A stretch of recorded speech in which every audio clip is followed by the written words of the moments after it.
బాబాయ నమః. గుర్మిత్ రామ్ రహీం సింగ్ బాబా, మనం ముద్దుగా డేరా బాబా అని అయితే పిలుచుకుంటాం. ఈయన చూసుకుంటే ఎంతో మంచివాడు. ఈయన చేసిన సేవలు ఎన్నో ఉన్నాయి. ఈయన చూసుకుంటే తన దగ్గరికి వచ్చిన డబ్బులన్నీ కూడా సేవలకే ఖర్చు పెట్టాడు. ఈయన చూసుకుంటే పేదలకు ఆహారం, నిత్యావసర వస్తువులను సరఫరా చేయడం, హాస్పిటల్ని నిర్మించడం ఫ్రీగా, సో అందులో సరైన ఎక్విప్మెంట్, ట్రీట్మెంట్ అండ్ రక్తదాన శిబిరాలు ఏర్పాటు చేయించడం, సర్జరీలు, ఫిజియోథెరపీలు, సో ఇలాంటివన్నీ కూడా ఈయనైతే సేవా రూపంలో అయితే చేశాడు. ఇంకా పేదరికాన్ని నిర్మూలించడం, గ్రామీణ ప్రాంతాల్లోకి వెళ్ళి సో అక్కడ వాళ్ళకు స్కూల్స్, కాలేజెస్ సో లాంటివి కట్టించాడు. అండ్ ఆడిటోరియంను కూడా నిర్మించాడు. సో ఇలా చెప్పుకుంటూ పోతే ఇంకో 10 సెకండ్లు చెప్పుకోవచ్చు అంతే. అంతకుమించి మనోడు ఏం చేయలేదు అంత పెద్ద మంచి ఘనకార్యాలు. సో మనోడి గురించి ఇంకో యాంగిల్ చూస్తే, మనోడు చేసిన లంగ పనులు చూసుకుంటే సో లిస్ట్ అయితే చాలా పెద్దగా ఉంది. సో ఆ లిస్ట్ చూసుకుంటే 10 గంటలు చెప్పినా ఓడకపోవచ్చు. అయినా కానీ సింపుల్గా షార్ట్ కట్లో అయితే ఒక 10 minutes లోపే చెప్పేస్తా. నేను మీ Sandeep Krishna, welcome to my channel.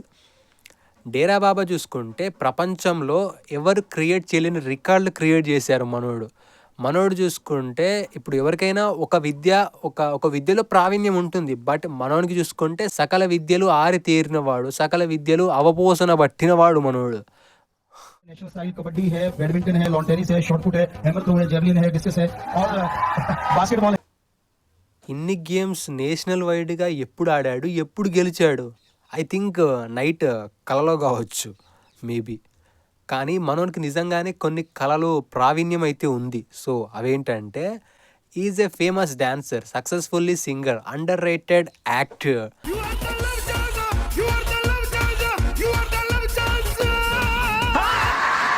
మనోడు పార్ట్ టైం బాబా, ఫుల్ టైం యాక్టర్. మనోడు చూసుకుంటే 7 సంవత్సరాల క్రితం ఎన్నో బ్లాక్ బస్టర్ సినిమాలు అయితే తీశాడు, రాశాడు, యాక్టింగ్ చేశాడు. మనోడిని పెట్టి ఎవడరా సినిమాలు తీసింది అనుకోవచ్చు కదా. సో మనోడే ప్రొడ్యూసర్, డైరెక్టర్, రైటర్, యాక్టర్ అని మనోడే. కాబట్టి అలా కుదిరొచ్చేసింది. డేరా బాబాని చూసుకుంటే ముద్దుగా తన ఫ్యాన్స్ ఏమని పిలుస్తారంటే రాక్ స్టార్ బాబా అని అయితే పిలుస్తారు. మనోడు 5 సినిమాలు తీశాడు. ఆ సినిమాల్లో తన నట విశ్వరూపం చూపించి, తన కామెడీతో, తన డైలాగ్స్తో సో జనాల మనసుల్లో అయితే చిరస్థాయిగా నిలిచిపోయాడు అని అనుకున్నా. బట్ రియాలిటీలో చూస్తే మూవీ కలెక్షన్స్ అయితే అన్నీ ఫ్లాప్లే. మనోడు చూసుకుంటే 5 సినిమాలు తీసాడు కదా. సో వాటి లిస్ట్ ఏంటంటే, number 1 MGS part 1, number 2 MGS part 2, number 3 జట్టు engineering, number 4 MGS the warrior lion heart, number 5 MGS lion heart 2. సో ఇలా 5 సినిమాలు అయితే తీశాడు. ఈ సినిమాల్లో ఉండే విజువల్స్ చూస్తే మీ కళ్ళు అయితే చెదిరిపోతాయి. సో అలాంటి విజువల్స్ అయితే ఉంటాయి. బోయపాటి, మెహర్ నోలన్, సో వీళ్ళిద్దరు కూడా పనికిరారు. సో అలా ఉంటాయి మనోడు తీసిన కళాఖండాలు అయితే. సో ఆ కళాఖండాలు చూసేద్దామా?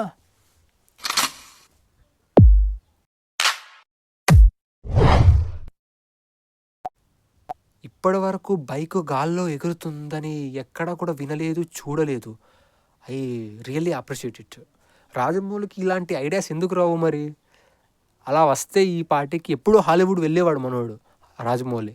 ఇలాంటి థాట్స్ రాకపోవడం వల్లనే ఈ తెలుగు ఇండస్ట్రీలో ఏడుస్తున్నాడు కావచ్చు కదా. సో బైక్ని కూడా గాల్లో ఇలా స్టార్ట్ చేస్తే రెక్కలొచ్చి వెళ్ళిపోతుంది. మైండ్ బ్లోయింగ్ కదా. ఇంకా దీని మించిన కళాఖండాలు చాలానే ఉన్నాయి.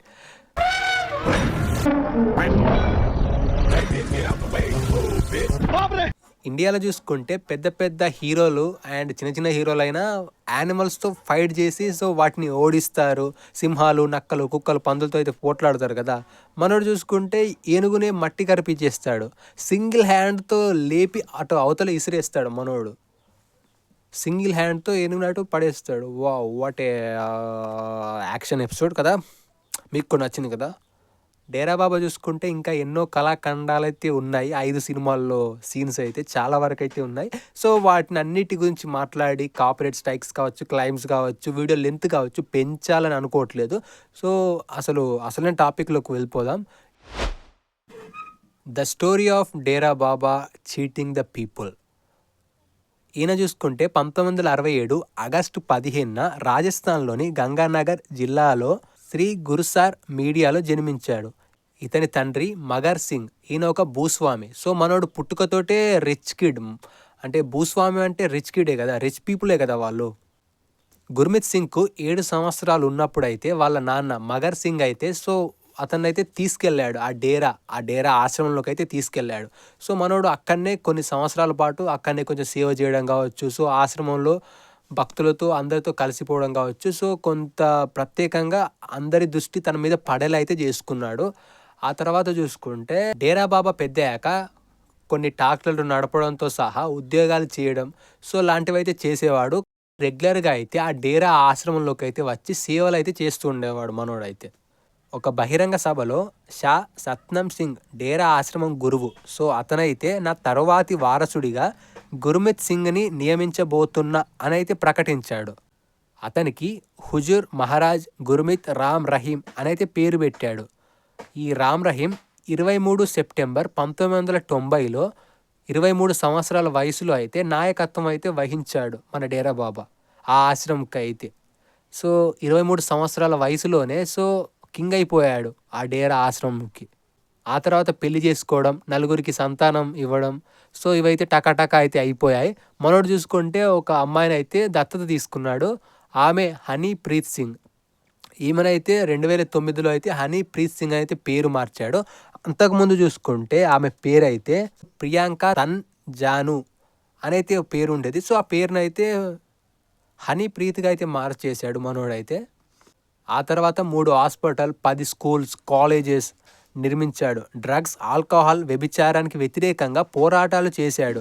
మంచి క్రేజ్ని సంపాదించుకున్నాడు జనాల్లో.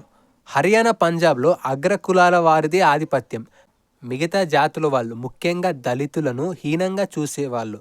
దీంతో దళితులకు హాస్పిటల్స్, స్కూల్స్, కాలేజెస్ కట్టించి వాళ్ళ మనసులను అయితే గెలుచుకున్నాడు. హాస్పిటల్స్లో ఖరీదైన చికిత్సలు కూడా ఫ్రీగానే చేయించేవాడు. ఇలా చేయడం వల్ల నిజంగానే దేవుడైపోయాడు. ఆ టైంలో చూసుకుంటే డేరా బాబా ఏ పార్టీకి సపోర్ట్ ఇస్తే ఆ పార్టీ గెలిచేది. సో అంత పవర్ అయితే డేరా బాబా దగ్గర ఉండేది. మనోడిని చూసుకుంటే జైల్లో వేయడానికి 10 సంవత్సరాలు పట్టింది సిబిఐకి.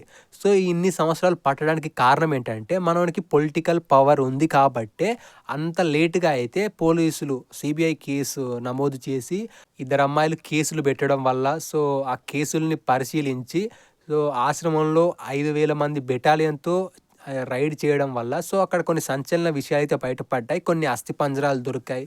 సో ఇంకా ఇలాంటివన్నీ దొరికాయి. సో వాటన్నిటిని వీడియోల రూపంలో ఆధారంగా కోర్టులో ప్రవేశపెట్టి అయితే సో మనోన్ని అయితే 2012లో అయితే జైల్లో వేశారు. 2012లో కాదు, 2017లో అయితే జైల్లో వేశారు 20 సంవత్సరాల పాటు అయితే. ఇంకా డేరా బాబా అమ్మాయిలపైన చేసిన లైంగిక దాడులు, అత్యాచారాలు అండ్ రాసలీలలు సో వీటన్నిటి గురించి అయితే ఇంకో సపరేట్ వీడియో అయితే ఉంటుంది. సో అది చాలా ఇంట్రెస్టింగ్ అయితే ఉంటుంది. నెక్స్ట్ వీడియోలో చూసుకుంటే డేరా బాబా చేసిన రాసలీలలు, సో ఎంతమందిపై అత్యాచారాలు చేశాడు, ఎంతమందిని చంపాడు, ఎంతమందిని అక్కడనే పాతేశాడు. సో ఆ ఆశ్రమంలో చూసుకుంటే ఎన్నో అస్థిపంజరాలు అయితే దొరికాయట సిబిఐ రైడ్ చేసినప్పుడు. 2 అమ్మాయిలు కేసులు పెట్టడం వల్ల సో వాళ్ళైతే 5,000 బెటాలియన్తో పోలీసులు అయితే చుట్టుముట్టి సో రైడ్ అయితే చేశారు చెకింగ్ చేయడం వల్ల. సో ఎన్నో ఆసక్తికరమైన విషయాలు అయితే బయటకు వచ్చాయి. సో వాటి గురించి నా నెక్స్ట్ వీడియో అయితే ఉంటుంది. సో చాలా ఇంట్రెస్టింగ్ అయితే ఉంటుంది. సో డిస్క్రిప్షన్లో ఆల్రెడీ లింక్ ఇచ్చేసా, ఒకసారి క్లిక్ చేసి చూసేయండి టైం ఉంటే. వీడియో అయితే ఇంతే, ఈ వీడియో అయితే ఇంతే. Bye bye, tata also.